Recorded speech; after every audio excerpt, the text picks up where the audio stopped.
मोदी मोदी के नारों की गूंज का सियासी शोर जैसे दिल्ली तक धमक रहा है। सिडनी में प्रधानमंत्री मोदी ने सबसे बड़े शोमैन की भूमिका में तालियों की भरपूर गड़गड़ाहट अपने नाम कर ली। ऑलफोन्स स्टेडियम में 17,000 लोगों के सामने मोदी ने अपनी सरकार का बखान तो कर दिया, लेकिन समर्थकों की इसी जमावड़े से कांग्रेस की बेचैनी बढ़ने लगी है। कांग्रेस को सब कुछ मैनेज किया हुआ नजर आ रहा है। इन्हीं आरोपों के बीच सवाल उठ रहे हैं कि क्या मोदी सियासत के सबसे बड़े शोमैन हैं या फिर सबसे बड़े मैनेजर। लेकिन इससे भी बड़ा सवाल जो अब कांग्रेस पार्टी से पूछने की जरूरत है वो ये कि क्या वो कम से कम विदेश नीति को पार्टी की राजनीति से ऊपर मानेगी।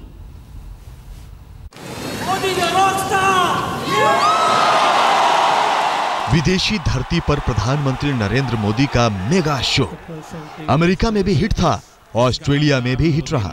मोदी के हजारों दीवाने मोदी मोदी के जय घोष कर रहे थे।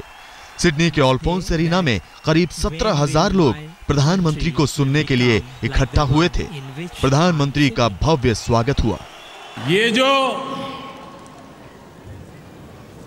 जो नजारा सिडनी में दिखाई दे रहा है,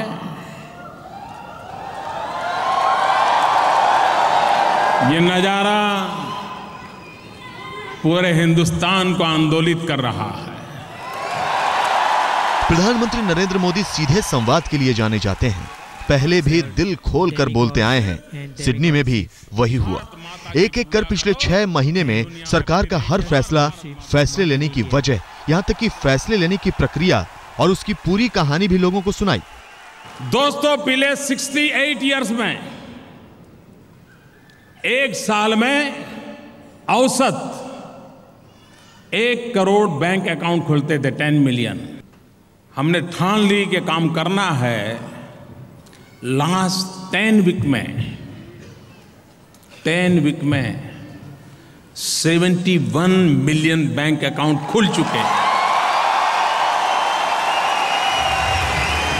प्रधानमंत्री अपनी हर विदेश यात्रा में जनता से जुड़ना नहीं भूलते। सुरक्षा घेरे को तोड़कर पीएम सीधे आम लोगों के बीच पहुंच जाते हैं। लेकिन विदेश में प्रधानमंत्री नरेंद्र मोदी को घेरे इस भीड़ पर कांग्रेस सवाल खड़े कर रही है। कांग्रेस इस भीड़ को भाड़े की भीड़ बता रही है। इतना ही नहीं, कांग्रेस के निशाने पर प्रधानमंत्री की विदेश यात्रा भी है। कि थोड़ा समय उन लोगों पर लगाएं, वहां के लोगों पर लगाएं। भारतवासियों को ले जाके या आवासीय भारतीयों के बीच में जाकर वो काम नहीं बनेगा। कहीं ना कहीं भारत से लोग जाते हैं साथ में प्रधानमंत्री नरेंद्र मोदी। भैया, आप टिकट चेक करा लो अगर नहीं मानती मेरी बात। कांग्रेस का आरोप है कि विदेशों में मोदी मोदी के नारे लगाने वाले लोग दरअसल प्रायोजित हैं। देश की रैलियों में गाड़ी में भर भर कर लाने वाली भीड़ की तरह ही ये भीड़ भी जुटाई गई है। कांग्रेस के इस आरोप पर बीजेपी तो बिफरी ही, सिडनी में जमा हुए लोगों ने भी जमकर भड़ास निकाला। देखिए, सलमान खुर्शीद जी को भारत के प्रधानमंत्री के इवेंट्स को भी पॉलिटिकल नजरिए से देखने का जो छोटा दिल होता है ना, उसके ऊपर मुझे टिप्पणी करना नहीं है। वो भारत के प्रधानमंत्री है तो सबको आनंद होना चाहिए, प्रसन्नता होनी चाहिए। पर कुछ लोग ऐसे होते हैं, उनके वो जो पॉलिटिक्स की बीमारी से बाहर नहीं निकल सकते हैं। नहीं, कांग्रेस के आरोप पता ही नहीं है। हम लोग ने 3 महीने से पहले हमने ये बुकिंग करवाया था। I am coming from Melbourne, तो हम लोग मोदी एक्सप्रेस का भी हमको टिकट नहीं मिला था। That's reason we had to flew, तो हम लोग ने फ्लाइट लेके आना पड़ा है। आप में से कितने लोग नाराज हैं कि इस तरह की बात कही गई है आप लोगों के बारे में कि मोदी जी इंडिया से लेकर आए हैं अपने समर्थकों को? ये बिल्कुल गलत बात है। हम सब लोग अपनी जॉब छोड़ के यहाँ स्पेशली उनको देखने के लिए आए हैं और उन्होंने जो भी कहा है वो हमारे दिल को छू जाने वाली बात कही है और इट ब्रिंग्स द यूनिटी। सवाल खड़ा होता है, कांग्रेस की भीड़ जुटाने के आरोप का आधार क्या है? क्या कांग्रेस सबूत पेश कर सकती है? बीजेपी विदेश में जुटी भीड़ को स्वाभाविक बता रही है। उसके मुताबिक प्रधानमंत्री नरेंद्र मोदी की लोकप्रियता और हजारों लोगों की नए भारत बनाने की उम्मीद इसके पीछे है। सिडनी से राहुल कंवल और श्वेता सिंह के साथ आज तक ब्यूरो। सीधे रुख करते हैं, सभी खास मेहमान हमारे साथ जुड़ गए हैं, उनका परिचय कराऊं। इससे पहले आपका सवाल इस मंच पर आप भी जुड़ सकते हैं। परिचय पहले करा देती हूँ। हमारे साथ सुधांशु त्रिवेदी जी भारतीय जनता पार्टी के राष्ट्रीय प्रवक्ता है, राकेश सिन्हा जी हमारे साथ संघ विचारक जुड़े हुए, संजय निरुपम जी कांग्रेस पार्टी के नेता प्रवक्ता हमारे साथ है और केसी त्यागी जी जेडीयू के वरिष्ठ नेता हमारे साथ जुड़ गए हैं। इन सबसे चर्चा करेंगे, लेकिन उससे पहले वो सवाल जिसके जरिए आप हल्ला बोल के मंच से जुड़ सकते हैं। तो आज का सवाल हम यही पूछ रहे हैं कि क्या नरेंद्र मोदी सियासत के सबसे बड़े शोमैन साबित हो रहे हैं? 80 स्पेस Y अगर हाँ, 80 स्पेस अगर N अगर ना, और भेज दीजिए इसे 52424 पर। हमें इंतजार रहेगा आपके SMS का। इस बीच सीधे चलते हैं सबसे पहले संजय निरुपम के पास, और उसके बाद केसी त्यागी जी आपके पास आऊंगी। संजय निरुपम जी, ये सलमान खुर्शीद साहब क्या कहना चाह रहे हैं?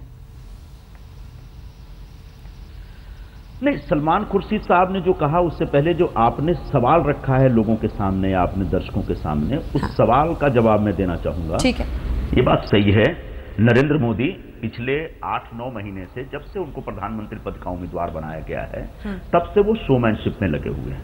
एक बहुत बड़े पैमाने पर अपना इवेंट मैनेजमेंट कर रहे हैं और लोगों को जुटाया भी जा रहा है। ऐसा नहीं है कि सारे लोग भाड़े पे आते हैं, बहुत सारे लोग भाड़े पे आते हैं, बहुत सारे लोग इस जोश में, झटके में देखने सुनने के लिए आ जाते हैं। तो जिस तरीके से वो कर रहे हैं उसमें उससे इस बात से इनकार नहीं किया जा सकता कि अपने हर सभा को, अपने हर कार्यक्रम को एक बहुत ही लार्ज स्केल पे, बड़े स्केल पे वो ऑर्गेनाइज करते हैं और उसके लिए विशेष ख्याल रखते हैं। हो सकता इसमें आप कैसे पूछ सकती हैं कि ये गलत है क्या? हो सकता है गलत न हो, लेकिन देश के प्रधानमंत्री को सिर्फ शोमैनशिप के लिए नहीं चुना गया है। देश के प्रधानमंत्री को चुना गया है कि भाई देश की जो समस्याएं हैं, जिन समस्याओं के नाम पे आपने लोगों से मत मांगे थे, वोट मांगे थे, उन समस्याओं को दूर करिए। अगर वो समस्याएं दूर होती नहीं दिखेंगी तो निश्चित तौर पर आगे सवाल उठेंगे। ये भाड़ा वाला जो आपने जोड़ा बीच में, तो ये कांग्रेस पार्टी का स्टैंड है? आप कह रहे हैं एक पार्टी के रूप में कि भाड़े पर लोगों को लाती है बीजेपी? चुनाव प्रचार के दरमियान पर, जैसे महाराष्ट्र में एक बार मुंबई में उनकी मीटिंग थी, आपको मालूम है लगभग 36 तो ट्रेनें बुक की थी उन्होंने, और महाराष्ट्र के गांव-गांव से ट्रेनों से भर-भर के लोगों को लाए। महाराष्ट्र के लिए कहना और विदेश के लिए कहना, संजय जी, मैं एक मिनट, संजय जी, महाराष्ट्र के लिए कहना और विदेश के लिए, विदेश नीति तो पार्टी से ऊपर होती है ना। मैं एक्सप्लेन कर रहा हूं। तो हमने उनके पूरे चुनाव प्रचार में देखा कि बड़े पैमाने पर पैसा खर्चा करके लोगों को मोबिलाइज करते थे। अब उसी तरीके से सिडनी में या न्यूयॉर्क में कर रहे हैं, कितना कर रहे हैं मुझे इसकी एग्जैक्ट जानकारी नहीं है, लेकिन निश्चित तौर पर सलमान खुर्शीद साहब ने अगर ये बात कही है तो कुछ ना तो कुछ तथ्य होगा। बेहतर होगा सलमान खुर्शीद साहब से आप और इसके बारे में एक तफसील जानकारी हासिल करने की कोशिश करें। बिल्कुल, और जिस कद के वो नेता है, कम से कम सबूत के बिना उन्हें ऐसी बात नहीं बोलनी चाहिए। केसी त्यागी जी, क्या सियासत के सबसे बड़े शोमैन के रूप में वो उभर रहे हैं? शोमैन बनना क्या अपने आप में गलत है? अगर वाकई इतने लोग उनको सुनने के लिए वहां पर पहुंच रहे हैं तो कुछ तो बात होगी। देश के प्रधानमंत्री हैं और एक बड़े सत्ता परिवर्तन के बाद और बड़े वायदे करके देश से भी और विदेश से भी वो आए हैं। हालांकि यहाँ पर जो देश में वायदे किए गए थे वो अभी कम पूरे हो रहे हैं, लेकिन विदेश में उनको जानने की, देखने की इच्छा हो सकती है जो नए परिवर्तन के बाद होती है। और दूसरा ये कि गुजरात एक समृद्ध समाज के लोग जो हैं ऊंचे पैमाने पे वहां रहते हैं। ये मोदी जी के संबोधन से भी और जो मीटिंग में लोग पहुंच रहे हैं उनके संबोधन से पता लगता है कि वार्ता की बातचीत केम छे से होती है। इसका मतलब उनमें से अधिकांश लोग गुजरात समाज के। सर, ये 16,000 से 20,000 लोग जो आए थे, ये सारे गुजरात के थे? नहीं, उसमें से अधिकांश गुजरात समाज के हैं और होना कोई बुरी बात भी नहीं है, मैं उसको बुरा नहीं मानता हूं। लेकिन जो शोमैनशिप है वो प्रधानमंत्री का पद, और भारत के प्रधानमंत्री का पद तो खुद ही इतना शोमैन का पद है। जब जवाहरलाल जी जाते थे, इंदिरा जी जाती थी, अटल जी जाते थे तो उनको देखने सुनने भी आते थे। लेकिन जैसा आडवाणी जी ने कहा था कि वो इवेंट मैनेजमेंट के बहुत बड़े जानकार हैं, तो थोड़ा बहुत उनके जो प्रशंसक हैं वो इवेंट मैनेजमेंट करके भी लोगों को लाने का प्रयास करते होंगे। ठीक है, सुधांशु त्रिवेदी, लेकिन मैं उसको भाड़े की भीड़ कहने के लिए तैयार नहीं हूँ। ठीक है, चलिए, ये अपमानजनक भाषा है। ठीक है, उस जनता के लिए जो उसमें पार्टिसिपेट करती है। चलिए ठीक है, कम से कम ये स्टैंड आपने लिया। बयान से सहमत नहीं हूँ। लेकिन सुधांशु त्रिवेदी जी और फिर राकेश जी आपके पास, ये कुल मिलाकर बात हमेशा ऐसे अटक कर क्यों पहुंच जाती है कि एक बड़े इवेंट मैनेजर के रूप में उसको देखने लगता है पूरा विपक्ष? कम से कम नरेंद्र मोदी में वो विश्वास कम से कम एक प्रधानमंत्री के रूप में आखिर क्यों नहीं आ पा रहा है कि विपक्ष भी कम से कम ऐसे वक्त पर चुप रहे? देखिए, भारत इस समय एक उभरती हुई वैश्विक महाशक्ति है और उसके भविष्य की सभी संभावनाओं, आशाओं और आकांक्षाओं की झलक भारत की जनता ने प्रधानमंत्री श्री नरेंद्र मोदी में देखी है। जो अप्रवासी भारतीय समाज है उसके मन में ये ललक और ज्यादा है, क्योंकि वो ग्लोबल प्लेटफॉर्म पे ऑपरेट कर रहा है, तो उसके मन में ये लालसा और भी अधिक हो जाती है मोदी जी के प्रति कि शायद यह व्यक्ति भविष्य की उन संभावनाओं को साकार करने की क्षमता रखता है जो भारत को वैश्विक धरातल पर उसकी वास्तविक स्थिति तक पहुंचा सकती है। इसीलिए अमेरिका से लेकर ऑस्ट्रेलिया तक वो चीज दिखाई पड़ रही है। इसके बारे में जिस प्रकार की टिप्पणी सलमान खुर्शीद साहब ने की या कांग्रेस उसको कह रही है, मैं इसे बहुत ही दुर्भाग्यपूर्ण मानता हूं। यह क्षुद्र मानसिकता का प्रतीक है और यथार्थ से मुंह मोड़ने की यह पराकाष्ठा है, यह खीज और उनके फ्रस्ट्रेशन का प्रतीक है। एक और कारण व्यवहारिक है, लेकिन हमारा ओवरसीज फ्रेंड्स ऑफ बीजेपी का 50 से अधिक देशों में संगठन है। मैं कांग्रेस के महोदय से पूछना चाहता हूं, वाइब्रेंट प्रभावी संगठन कितना उनका है दूसरे देशों में? हमारे समर्थक भी हैं, हमारे कार्यकर्ता भी हैं, हमारे साथ के जुड़े हुए लोग हैं। एक अमेरिका में भारत के राजदूत ने एक दौर में मुझसे व्यक्तिगत चर्चा में कहा था कि अमेरिका में रहने वाले भारतीयों में 75% लोगों का रुझान भाजपा की तरफ होता है। तो भाजपा के प्रति स्वाभाविक आकर्षण और नरेंद्र मोदी जी के प्रति प्रबल आकर्षण मिलके एक यथार्थ है जो दिखाई पड़ रहा है। उस यथार्थ से आप मुंह मोड़ना चाहें तो इस पे हम कुछ नहीं कर सकते। संजय जी के पास चलेंगे, लेकिन उससे पहले राकेश सिन्हा जी, राम माधव का भी एक और इंटरव्यू आ गया है आज तक के पास, जिसमें वो कह रहे हैं कि अब अगला पड़ाव वेम्बली स्टेडियम लंदन की बात वो कर रहे हैं, उस मैनेजमेंट की बात कर रहे हैं जिसमें वो कह रहे हैं कि हम 1 लाख के करीब लोगों को वहां पर किसी तरह से लेके आएंगे। संघ के भी कार्यकर्ता तमाम जगहों पर, अलग अलग जगहों पर, विदेशों में भी हैं। मैनेजमेंट तो है ना पीछे से, सबके पीछे। देखिए, एक बात मैं पहले टिप्पणी कर दूं कांग्रेस के बयान पर कि राजनीति में आलोचना की जाती है, विपक्ष को अधिकार है आलोचना करने का, लेकिन आलोचना के स्तर को इतना निम्न नहीं कर दें कि उनके ही प्रवक्ता को कठिनाई हो और कहना पड़े कि जिन्होंने कहा उनसे पूछिए।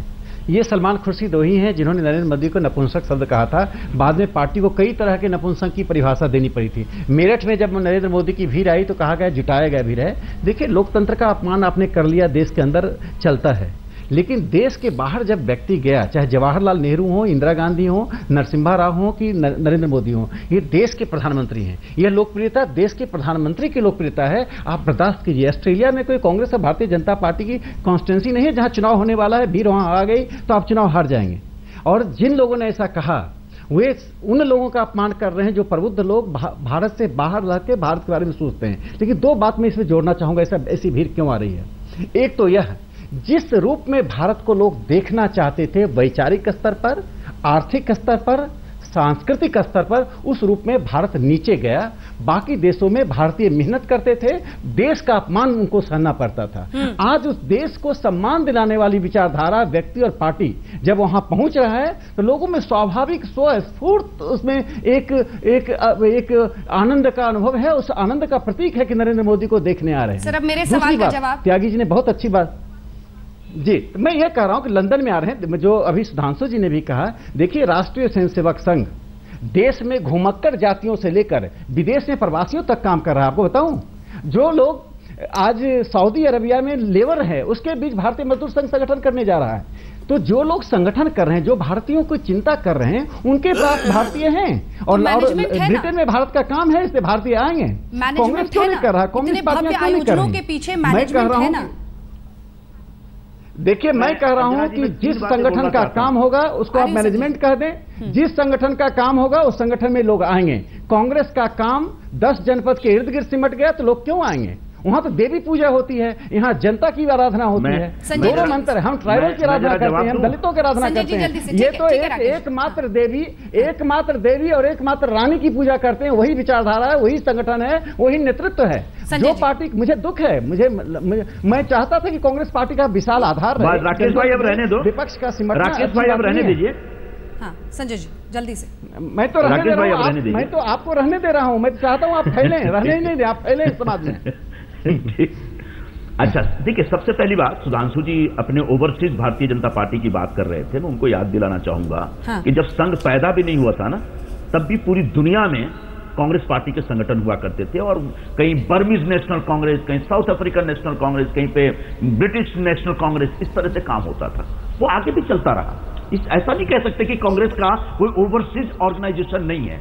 एक दूसरी बात, एक बात भी जो उन्होंने कही त्यागी जी ने, उससे जोड़ते हुए बता रहा हूं। जैसे राम माधव कह रहे वेम्बली में, वेम्बली मतलब क्या हुआ?